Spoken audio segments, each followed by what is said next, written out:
Take it away. Thanks.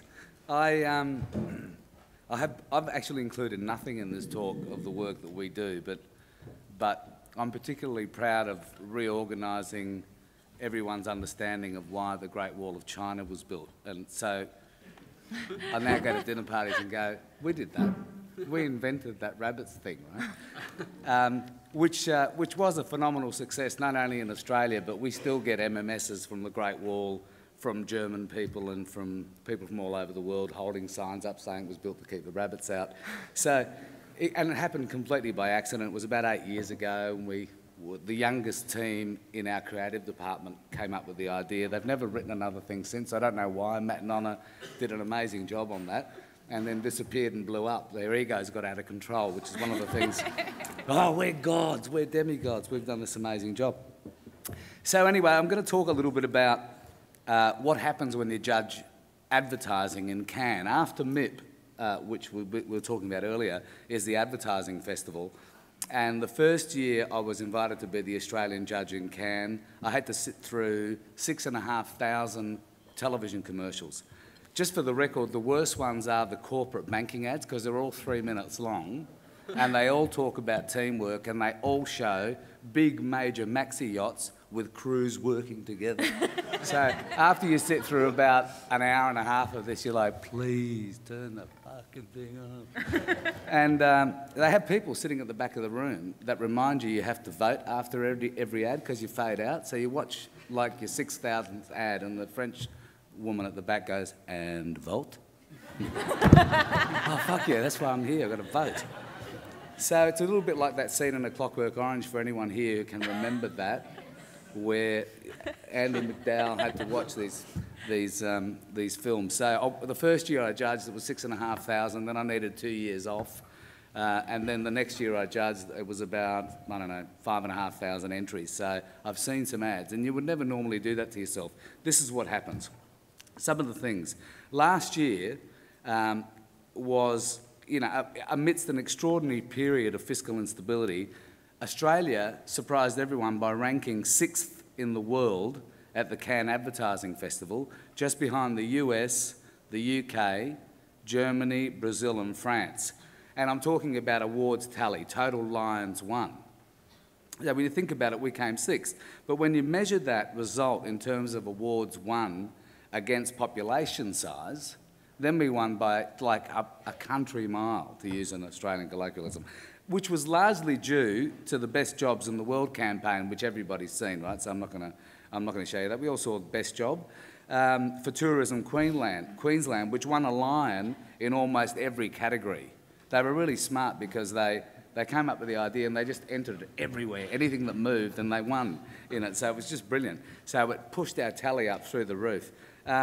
So if a Cannes Lion tally can be a measure of creativity in advertising, then that campaign was the most creative in the world in 2009. Oh, look, I have to say, we were in there as well.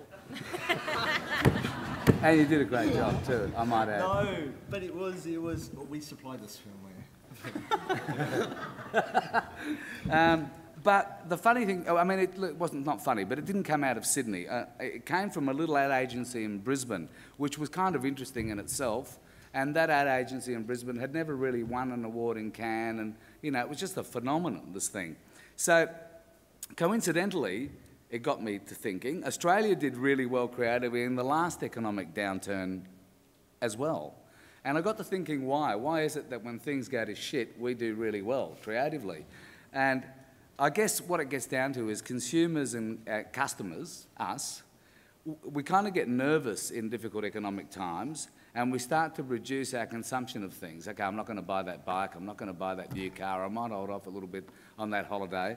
And the worse things get, because we stop buying things, and I'm making this really simple, the less clients have to lose by trying something new. So the worse it gets, the hotter the opportunity becomes to bounce something off your client that they would not in a million years think of running normally. But they kind of go, oh, tell me about that swan idea again with the naked swans dancing. And suddenly they become open to that kind of thinking. So in downturns, creativity becomes a much more powerful currency than it normally is. So when we don't have much money to throw at marketing opportunities, we also have nothing to lose by throwing lots of new ideas at them. So the best job in the world was not only the most creative global idea last year, it was also one of the least expensive, because the initial budget was $1.2 million. I mean, some of you may know that it started life as a recruitment, small space recruitment ad in most newspapers around the world.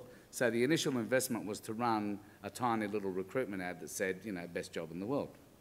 But it reaped global media coverage valued at over US $368 million. You haven't done that yet, have you? So when you think about it, you go, okay, we invested $1 million and it returned $368 million US in exposure. Additionally, its website received 34,684 one-minute video job applications from 197 countries and reached a global audience of 3 billion people. So just to put that in perspective, what a phenomenon that campaign was. Earth Hour, another Sydney global idea, first rolled out in 2007 and it also has done really well in Cannes by winning innumerable lines in a variety of categories, and the campaign's also been recognised with a bunch of international environmental awards, and again, for a really small budget. I mean, $1.2 million in advertising, even in Australia as a budget, is bugger all. You can blow that in one bad idea over a few weeks of television and it's gone and nothing's happened.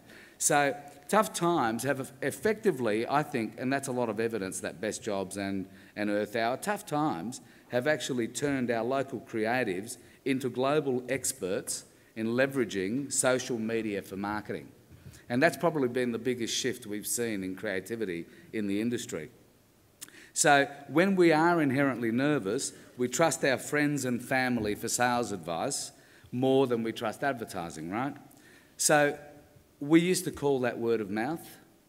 And it used to be, you go to a barbecue and go, "Do you see that great ad, mate, you know, for the Come On Aussie, Come On?" And you go, "Oh, yeah, it was great." And then you'd say that to someone else and eventually it'd become really popular and you'd buy the record.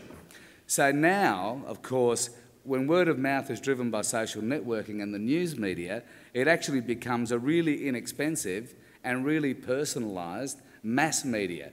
Because when someone tells you, "Check this out," it's coming from a trusted friend, not from the brand. So it makes a big difference to the way we respond to an idea.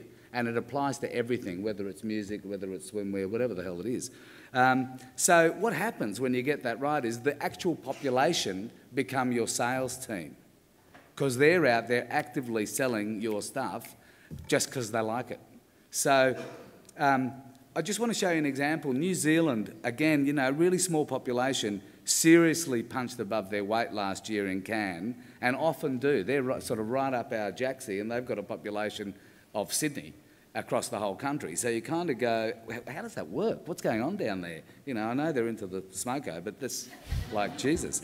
So I just want to show you this case history that did really well last year in Cannes, because it amazed me, because it was kind of one of those ideas you would never expect to see in good times, when people go, just throw money at it.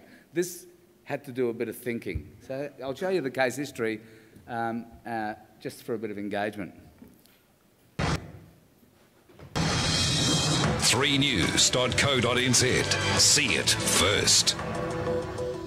Many young architects probably get their first experience of construction building a treehouse in the backyard, but not many grown-up architects are given a budget to build a treehouse. Just north of Auckland, one architect's fantasy came about when he was approached by an advertising agency looking to make a new kind of mark. The ad is for the Yellow Pages, and in a new form of marketing, they actually built the project as part of the commercial. Here's Kim Hurring.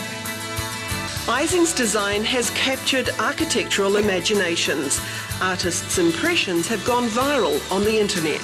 Now for our national roundup, our reporters join us right around the country, and first we go to Rachel McGregor, who's in Auckland. Now, the restaurant is on a privately owned redwood forest off State Highway 1, just south of Warkworth, and it was created in 66 days as part of a marketing campaign for the Yellow Pages.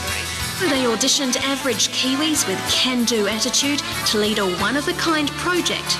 Enter musician Tracy Collins. Project manager / restaurant operator / presenter / everything else. Tracy's task